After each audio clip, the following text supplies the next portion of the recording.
નમસ્કાર મિત્રો, પ્રખ્યાત યાત્રાધામ પાવાગઢ ખાતે આવેલું મહાકાળી માતાજીનું શક્તિપીઠ દેશભરના શ્રદ્ધાળુઓ માટે આસ્થાનું મુખ્ય કેન્દ્ર છે। દર વર્ષે લાખો ભક્તો આ પવિત્ર ધામના દર્શન માટે પાવાગઢ પહોંચે છે, પરંતુ આગામી દિવસોમાં પાવાગઢ ખાતે દર્શન માટે જનારા ભક્તો માટે એક મહત્વના સમાચાર સામે આવ્યા છે। પાવાગઢની રોપવે સેવા આગામી 28 જૂન 2025 થી 21 ઓગસ્ટ 1925 સુધી બંધ રહેશે। આ બંધનું કારણ વેની વાર્ષિક મેન્ટેનન્સ કામગીરી છે, જે ઉષા બ્રેકો કંપની દ્વારા હાથ ધરવામાં આવશે। ઉષા બ્રેકો કંપની જે પાવાગઢ ખાતે રોપવે સેવાનું સંચાલન કરે છે દ્વારા જણાવવામાં આવ્યું છે કે આ બંધનો હેતુ રોપવેની સુરક્ષા અને સરળ કામગીરીને સુનિશ્ચિત કરવાનો છે। દર વર્ષે રોપવેની વાર્ષિક જાળવણી અને તપાસણી કરવામાં આવે છે, જેથી ભક્તોને સુરક્ષિત અને આરામદાયક પ્રવાસનો અનુભવ મળી રહે। આ વર્ષે આ કામગીરી માટે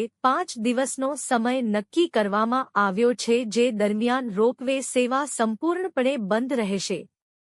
રોપવે સેવા બંધ હોવા છતાં ભક્તો માટે મહાકાળી માતાજીના દર્શનનો માર્ગ ખુલ્લો રહેશે।